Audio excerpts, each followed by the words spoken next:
Part 1ல சிம்பிளரான Bible study எப்படி பண்ணணும் அப்படின்னு பார்த்தோம். இன்னைக்கு பார்ட் 2ல நம்ம என்ன பார்க்க போறோம் அப்படின்னா கொஞ்சம் deeper level of understanding of Bible, வேதாகமத்தை இன்னும் ஆழமாய் நிறைய காரியங்களை அறிந்து கொள்வது எப்படி அப்படின்றதான் பார்க்க போகிறோம். ஸோ நீங்கள் ஒரு பிகினராக இருந்தால் சுவிசேஷ புஸ்தகங்கள் வந்து ஸ்டார்ட் பண்ணணும் அப்படின்னு நான் சொல்லியிருந்தேன். பட் நீங்கள் இன்னும் கொஞ்சம் டீப்பராக படிக்கணும் அப்படின்னா I would highly recommend you to start from ஆதியாகமம். எஸ், ஆதியாகமம் 1லேருந்து நீங்கள் வேதத்தை ஸ்டார்ட் பண்ணுங்கள் படிக்கிறதுக்கு. ஏன்னா அப்படி நீங்கள் படிக்கும்போது தான் you will have a better understanding. ஏன்னா பழைய ஏற்பாடும் புதிய ஏற்பாடும் லிங்க் பண்ணி படிக்கும்போது யூ வில் கெட் அ பெரிய வெளிப்பாடுகளாக ஆண்டவங்களுக்கு கொடுப்பாரு. ஸோ அதுக்கு ஃபர்ஸ்ட் உங்களுக்கு தேவையான மெட்டீரியல்ஸ் என்ன அப்படின்னு பார்த்தீங்கன்னா, ஃபர்ஸ்ட் ஸோ போன வீடியோ மாதிரி தான் தமிழ் பைபிள் தான் படிப்பேன்றவங்களுக்காக மெட்டீரியல்ஸும் இந்த வீடியோவில் இருக்குது. அண்ட் இங்கிலீஷ் பைபிளும் நான் படிப்பேன், இங்கிலீஷில் இருக்கிற டூல்ஸும் கொடுங்க, நான் அதையும் படிப்பேன் அப்படின்னு சொல்கிறவங்களுக்கான வீடியோவும் இதில் இருக்குது. So first will start with Tamil. So Tamil Bible தான் நான் படிப்பேன் அப்படின்றவங்களுக்கு தேவையான விஷயங்கள், அதாவது டீப்பாக ஆழமாக இன்னும் நான் படிக்கணும் அப்படின்றவங்களுக்கு தேவையான விஷயங்கள் என்ன அப்படின்னா, first you need a Bible, pen, diary. And அது மட்டும் இல்லை, உங்களுக்கு ரொம்ப யூஸ்ஃபுல்லாக இருக்கும் அப்படின்னு நான் நினச்சி ரெக்கமெண்ட் பண்ண போகிறது இதுதான், வாழ்வியல் விளக்க வேதாகமம். எஸ், ஸோ இந்த ஒரு வேதாகமம் மட்டும் இல்லை, நிறைய விஷயங்கள் நீங்கள் வந்து கொஞ்சம் என்ன சொல்கிறது, ஃபிசிக்கலாக நீங்கள் தேடுற மாதிரி இருக்கும் புக்கா. ஏன்னா ஆன்லைனில் அது தமிழ் மட்டும் நான் படிப்பேன் அப்படின்னா அன்ஃபார்ச்சுனேட்லி எனக்கு தெரிஞ்சு அதுக்கான ரிசோர்ஸஸ் ரொம்ப கம்மியாக இருக்குது. இந்த மாதிரி ஃபிசிக்கல் புக்காக தான் உங்களுக்கு நிறைய இருக்குது.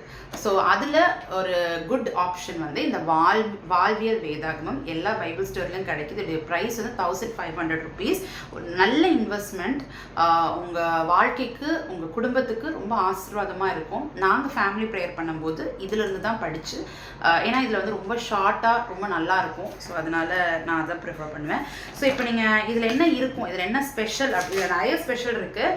இதை பற்றின ரிவ்யூ வந்து நான் வேணால் தனி வீடியோவாக இது எப்படி இருக்குது, இதை எப்படி பயன்படுத்தணும் அப்படின்றதெல்லாம் நான் வந்து தனியாக சொல்கிறேன்.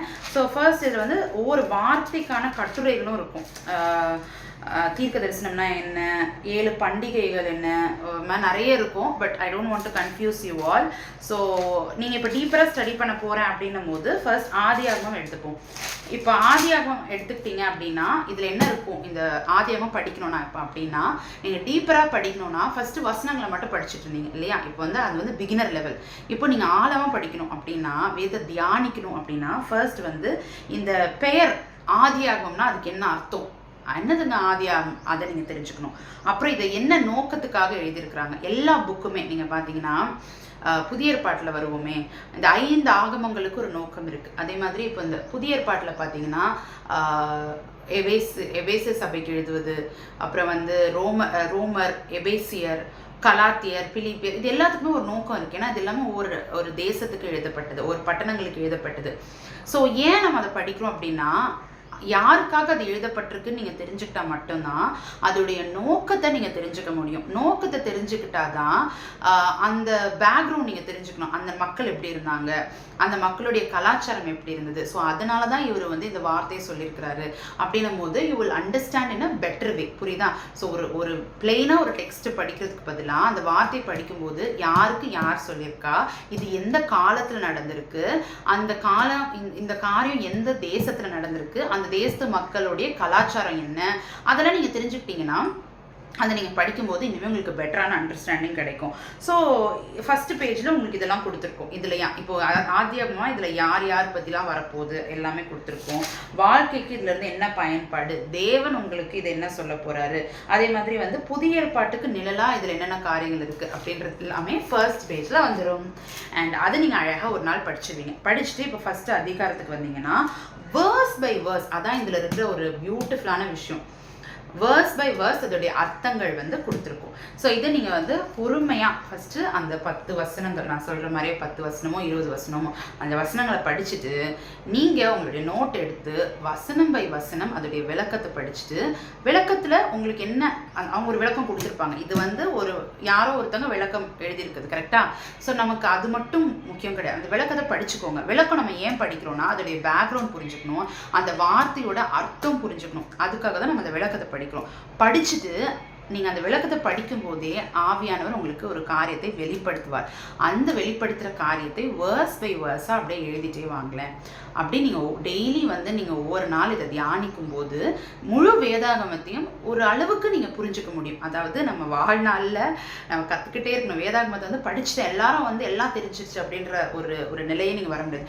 பட் இப்போ தான் நீங்கள் ஸ்டார்ட் பண்ணுறீங்க அப்படின்னும் போது ஓரளவுக்கு இதில் என்னென்ன காரியங்கள் இருக்குது அப்படின்றது உங்களுக்கு தெரியும். ஸோ அதுக்கு கண்டிப்பாக நீங்கள் வந்து இந்த வாழ்வியல் வேதாகமம் தமிழ் மட்டும் எனக்கு படிக்க தெரியும், தமிழ் தான் எனக்கு படிக்க தெரியும், இங்கிலீஷ்லாம் தெரியாதுன்றவங்களுக்கு இந்த வாழ்வியல் வேதாகமம் மிகவும் பிரயோஜனமான ஒரு காரியமாக இருக்கும். இதோடைய விலை வந்து 1500 ரூபாய். எல்லா பைபிள் ஸ்டோர்ஸ்லையும் கிடைக்கும். இது ஆன்லைன்லையும் இருக்குது. ஸோ இதோடைய லிங்க்கும் நான் வந்து உங்களுக்கு கொடுக்குறேன். ஸோ தமிழில் படிக்கணும்னு நினைக்கிறவங்களுக்கு இதுதான் முறை. இப்போ இங்கிலீஷில் என்ன டூல்ஸ் அவைலபிளாக இருக்குதுன்னு சொல்கிறேன். ஸோ இங்கிலீஷில் வந்து பார்த்தீங்கன்னா we have plenty of options. நிறைய விஷயங்கள் இங்கிலீஷ் தெரிஞ்ச ஒரு விஷயத்தினால தான் நம்மளால் சில விஷயங்கள் வந்து கற்றுக்கொள்ள முடியுது. வேதாகமத்தில் முக்கியமாக நீங்கள் எது வேணாலும் இது பண்ணிக்கலாம். பட் வேதாகமத்தின் அடிப்படையில் பார்க்கும்போது நிறைய கமெண்ட்ரிஸ், பியூட்டிஃபுல் கமெண்ட்ரிஸ் வந்து உங்களுக்கு கமெண்ட்ரிஸ்னால் என்ன அப்படின்னா, நான் இப்போ சொன்னாலே விளக்கம், எக்ஸ்ப்ளனேஷன் வேர்ஸ் பை வேர்ஸ் கொடுத்துருப்பாங்க. நிறைய பாஸ்டர்ஸ், நிறைய வேத வல்லுநர்களுடைய ஆராய்ச்சி தொகுப்புகள்லாம் வந்து இங்கிலீஷில் வந்து நிறைய பியூட்டிஃபுல்லாக அவைலபிளாக இருக்குது. Take time and you can Google. ஏன்னா இன்டர்நெட்டில் எல்லாமே இப்போ ஃப்ரீயாக இருக்குது. ஸோ நீங்கள் நிறைய தேடி படிக்கலாம். பட் என்னுடைய ரெக்கமெண்டேஷன்ஸ் தான் இந்த வீடியோவில் நம்ம பார்க்க போகிறோம். ஸோ ஃபர்ஸ்ட் ஏற்கனவே நான் சொன்ன மாதிரி பைபிள் ஆப்பில் AMP version and AMPC version of பைபிளில் நீங்கள் படிக்கும்போது இன்னுமே உங்களுக்கு ஒரு கிளாரிட்டி கிடைக்கும். ரெண்டாவது காரியம் என்ன அப்படின்னா, டிபிஎஸ் அப்படின்னு சொல்லி, அதாவது த பைபிள் சேஸ் அப்படின்னு ஒரு ஆப் இருக்குது. ஸோ அந்த ஆப்பை நீங்கள் டவுன்லோட் பண்ணிக்கோங்க, த பைபிள் சேஸ். ஸோ அதில் பார்த்தீங்கன்னா ஒவ்வொரு அதிகாரத்துக்குமான சம்மரி அண்ட் ஒவ்வொரு வேர்ஸ் பை வேர்ஸ் அதற்கான விளக்கங்கள் வந்து ரொம்ப அழகாக கொடுத்துருக்குறாங்க. ஸோ அதையும் நீங்கள் வந்து ட்ரை பண்ணி பார்க்கலாம். ஸோ இதெல்லாம் ஸோ எப்படின்னா, வேர்ஸ் 1 நான் என்னுடைய பழைய டைரி இருந்தால் அந்த கிளிப்பை வந்து நான் இங்கே ஷேர் பண்ணுறேன். நான் அப்படி தான் நான் பண்ணுவேன். நான் ஃபர்ஸ்ட் கொஞ்சம் நல்ல டீட்டெயிலாக பைபிள் வாசிக்கணும் அப்படின்னு சொல்லி நான் டைம் எடுத்தப்போ அப்படி தான் வாசித்தேன். வேர்ஸ் 1ன்னு போட்டுக்கோங்க. அந்த வேர்ஸில் ஆண்டவங்களோட கூட என்ன பேசுகிறார், வேர்ஸ் 2, வேர்ஸ் 3, வேர்ஸ் 4 அப்படின்னு நீங்கள் எழுதிட்டே வாங்க. So you will figure out. ஒரு 10 வேர்ஸ்க்கு அப்புறம் உங்களுக்கே வந்து சரி ஓகே அப்படின்னு சொல்லி வைண்டிங் அப் ஜஸ்ட் சி அந்த 10 வேர்ஸஸில் ஆண்டவங்களோட கூட பேசினது என்ன பேசியிருக்காரு, அதுலேருந்து ஆண்டவர் எனக்கு என்ன கற்றுத்தர போகிறார் அப்படின்றத சேம் அப்ளிகேஷன் பார்ட், அதுலேருந்து ஆண்டவங்களுக்கு என்ன கற்றுத்தர போகிறார் அப்படின்றத பார்த்துட்டு அந்த காரியத்துக்காக நீங்கள் ஜெபிங்க. நிறைய வெளிப்பாடுகளை ஆண்டவர் வந்து இந்த காரியங்கள் வந்து உங்களுக்கு தருவார். ஸோ இங்கிலீஷில் வந்து I can say only this. So அதுதான் நான் சொல்கிற மாதிரி அந்த ஹிஸ்ட்ரி, கான்டெக்ஸ்ட்னால் யாருக்காக இது பேசப்பட்டிருக்கு, பேக்ரவுண்ட், இதெல்லாம் நீங்கள் தெரிஞ்சுக்கும் போது தான் வேதத்தை இன்னும் அழகாக ஆராய்ந்து நீங்கள் படிக்க முடியும். ஸோ இது வந்து கொஞ்சம் டீப்பர் லெவல் ஆஃப் அண்டர்ஸ்டாண்டிங் பற்றி நம்ம இந்த வீடியோவில் பார்த்துருக்கோம். ஸோ பார்ட் 1 வீடியோ வந்து சிம்பிளர் வெர்ஷன். ஸோ கண்டிப்பாக இந்த வீடியோ உங்களுக்கு பிரயோஜனமாக இருக்கும்னு நம்புகிறேன். ஸோ இந்த டூல்ஸ் இதெல்லாம் இருக்குது. பட் இது எல்லாவற்றையும் புரிய வைக்கிறதுக்கு இதை விட முக்கியமான ஒரு விஷயம் வேணும். அதுதான் ஆவியானவருடைய துணை. அது இல்லைன்னா நம்மளால் எதையுமே புரிஞ்சிக்க முடியாது. இன்ஃபேக்ட் சில வசனங்கள்லாம் இருக்குது. அந்த வசனங்கள்லாம் நீங்கள் 1000 கமெண்ட்ரிஸ் படித்தாலும், 1000 பேர் வந்து உங்களுக்கு விளக்கம் சொன்னாலும், உலகத்திலே பெஸ்ட் ப்ரீச்சர் வந்து உங்களுக்கு அதுக்கான விளக்கத்தை சொன்னாலும் உங்களால் அந்த மீனிங்கை வந்து ஏற்றுக்கவே முடியாது. அப்படிப்பட்ட வசனங்கள்லாம் இருக்குது. ஸோ அதெல்லாம் ஆவியானவர் தான் உங்களுக்கு அதை வெளிப்படுத்தணும். ஸோ எப்போவுமே நீங்கள் பைபிள் ஸ்டடி பண்ணுறதுக்கு முன்னாடி ப்ரேயர் பண்ணி உங்கள் மைண்டை வந்து கிளியராக, ஆண்டவரே என் கூட நீங்கள் பேசுங்க, எனக்கு போதிங்க, எல்லா டிஸ்ட்ராக்ஷன்ஸையும் எடுத்து போடுங்க, நீங்கள் எனக்கு போதிங்க. அதாவது இந்த மாதிரி விளக்க உரைகள், கமெண்ட்ரிஸ்லாம் படிச்சுட்டு அதை நீங்கள் டிபெண்ட் பண்ணக்கூடாது. அதுதான் ரொம்ப முக்கியம். அது வந்து ஒரு மனுஷங்க உங்களுக்கு புரியறதுக்காக எழுதி வைக்கிற ஒரு விஷயம் இல்லையா?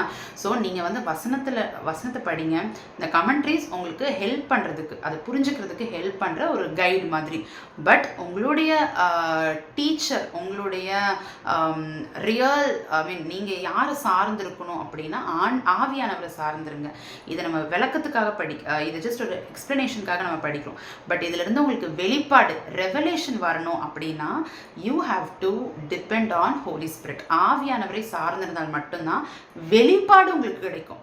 இல்லைன்னா இது எல்லாமே ஒரு நாலேஜ் பார்ட்டாக தான் இருக்கும். இதிலிருந்து நீங்கள் வந்து உங்கள் குடும்பத்துக்கு, உங்களுக்கு ஆலோசனைகளை எடுத்துக்கொள்ளணும் அப்படின்னா அதுக்கு நிச்சயமாக ஆவியானவரோட துணை வேணும். ஸோ ஒவ்வொரு வாட்டி வேதம் வாசிக்கிறதுக்கு முன்னாடியும் ஆவியானவருடைய துணையை நாடி அப்புறம் நீங்கள் வந்து ஜெபிச்சுட்டு நீங்கள் வேதம் வாசிக்க துவங்குங்க.